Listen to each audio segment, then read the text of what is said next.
सोचिए जरा, दो दोस्त, दोनों की सैलरी लगभग एक जैसी, करियर की शुरुआत भी एक साथ हुई, लेकिन 15 साल बाद दोनों की दुनिया बिल्कुल अलग थी। आखिर ऐसा क्या हुआ कि एक ही जैसी शुरुआत के बाद मंजिलें इतनी अलग हो गईं? ये कहानी सिर्फ उन दो दोस्तों की नहीं है, ये कहानी है उस एक छोटे से फैसले की जो हमारा आने वाला कल तय करता है। तो चलिए मिलते हैं वीर और मनोज से। इस पूरी कहानी का जो निचोड़ है ना, वो इन दोनों की सोच के फर्क में ही छिपा है। एक तरफ है वीर की सोच और दूसरी तरफ मनोज की।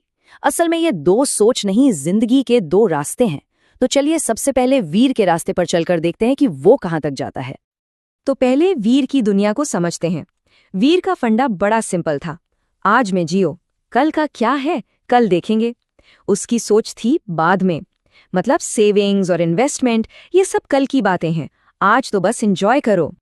और ये रही वीर की तकिया कलाम लाइन जो वो खुद से हर महीने दोहराता था।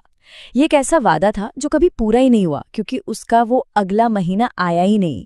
ये टालम टोल करने का एक क्लासिक तरीका है ना? तो सवाल ये है कि वीर की सैलरी जाती कहाँ थी? पैसा पानी की तरह बह रहा था, छोटी छोटी और फौरी खुशियों पर। कभी नए गैजेट्स, कभी दोस्तों के साथ पार्टियां, तो कभी बाइक को और शानदार बनाना। भविष्य के लिए कुछ बचता ही नहीं था, क्योंकि आज की ख्वाहिशें हमेशा भारी पड़ती थी। अब जरा सिक्के का दूसरा पहलू देखते हैं। मनोज की सोच वीर से एकदम मतलब बिल्कुल ही अलग थी। उसने अपनी पहली सैलरी से ही एक दूसरा रास्ता चुना, वो रास्ता जो बाद में नहीं बल्कि अभी से शुरू होता था। ये था मनोज का गोल्डन रूल। उसके लिए ये जरूरी नहीं था कि वो कितना पैसा लगा रहा है, जरूरी ये था कि वो हर महीने लगा रहा है। मतलब उसका पूरा फोकस अमाउंट पर नहीं बल्कि एक आदत बनाने पर था, अनुशासन पर था। मनोज का प्लान ना बहुत ही सिंपल पर कमाल का असरदार था। उसने शुरुआत की सिर्फ 500 रुपए की एक छोटी सी SIP से। अपने PF को कभी हल्के में नहीं लिया, किसी भी बुरे वक्त के लिए एक इमरजेंसी फंड बनाया, और जैसे जैसे उसकी सैलरी बढ़ी उसने अपना इन्वेस्टमेंट भी बढ़ाया। देखा कितना सोचा समझा और अनुशासित तरीका था। जाहिर है जब उसके दोस्त ये सब सुनते तो मजाक उड़ाते थे कि भाई इतने कम पैसों से क्या ही हो जाएगा। पर मनोज का जवाब उसकी दूर की सोच को दिखाता था।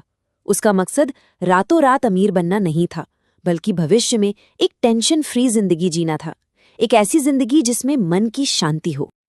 तो जब ये दो बिल्कुल अलग सोच 15 साल तक चलती रहती है तो नतीजा क्या होता है? शुरुआत तो एक ही पॉइंट से हुई थी, लेकिन 15 साल बाद जो तस्वीर सामने आई ना, वो वाकई में हैरान करने वाली है। चलिए देखते हैं। सबसे पहले वापस वीर के पास चलते हैं, जो अब 35 साल का हो चुका है। अब जाके उसे समझ आ रहा था कि सालों पहले लिए गए उसके फैसलों की असली कीमत क्या थी। जिंदगी में कब क्या हो जाए कोई नहीं जानता। वीर के साथ भी यही हुआ। अचानक एक बीमारी आई, और क्योंकि कोई इमरजेंसी फंड तो था नहीं, तो इलाज के लिए उसे उधार लेना पड़ा। एक मुसीबत और ऊपर से कर्ज का बोझ। और मुश्किलें कहाँ रुकने वाली थीं। एक दिन बाइक खराब हो गई, अब उसे ठीक कराने के लिए फिर से EMI का सहारा लेना पड़ा।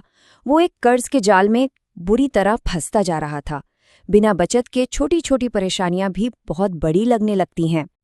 हर किसी का एक सपना होता है अपने घर का, पर वीर के लिए ये सपना सपना ही रह गया था। क्यों? क्योंकि उसके पास घर के लिए डाउन पेमेंट देने जितने पैसे ही कभी जमा नहीं हो पाए। और इन सबसे बढ़कर जो कीमत वीर चुका रहा था, वो थी मन की शांति की। उसके दिमाग में हर वक्त एक डर रहता था, अगर नौकरी चली गई तो क्या होगा। ये एक ऐसा बोझ था जो उसे हर पल खाए जा रहा था। चलिए अब वीर की इस तनाव भरी दुनिया से निकलकर मनोज को देखते हैं। वो भी 35 साल का है। उसने जो अनुशासन का बीज 15 साल पहले बोया था ना, आज वो एक लहलहाता पेड़ बन चुका था। यहाँ तस्वीर एकदम अलग थी। मनोज के पास एक अच्छा खासा इमरजेंसी फंड था। याद है वो 500 रुपए की छोटी सी SIP जिस पर दोस्त हंसा करते थे? आज वो मिलकर एक शानदार रिटर्न दे रही थी, इतना कि घर के डाउन पेमेंट का इंतजाम आराम से हो गया था। और सबसे बड़ी बात, उसे नौकरी जाने का डर नहीं था। वो जानता था कि अगर जरूरत पड़ी तो वो बिना किसी टेंशन के 10-12 महीने आराम से गुजार सकता है। तो असली फर्क क्या था? 15 साल बाद का जो सबसे बड़ा फर्क था, वो सिर्फ बैंक बैलेंस का नहीं था, वो था मन की स्थिति का। एक तरफ वीर था जिसकी जिंदगी में चिंता और उधार था, और दूसरे तरफ मनोज था जिसके पास थी मन की शांति और आत्मविश्वास। वीर और मनोज की ये कहानी हमें एक बहुत ही अहम मोड़ पर लाकर खड़ा करती है। ये कहानी एक आईने की तरह है जो हमें दिखाती है कि हमारे आज के छोटे छोटे फैसले ही हमारे आने वाले कल की बड़ी हकीकत लिखते हैं। तो सवाल आखिर में यही है कि रास्ता कौन सा चुनना है, वीर का या मनोज का? ये कहानी सिर्फ पैसों की नहीं है, ये उस आज़ादी, उस सुरक्षा और मन के उस सुकून की है जिसे आज का थोड़ा सा अनुशासन हमारे लिए कल कमा कर देता है। और ये चुनाव हर दिन हर महीने करना होता है।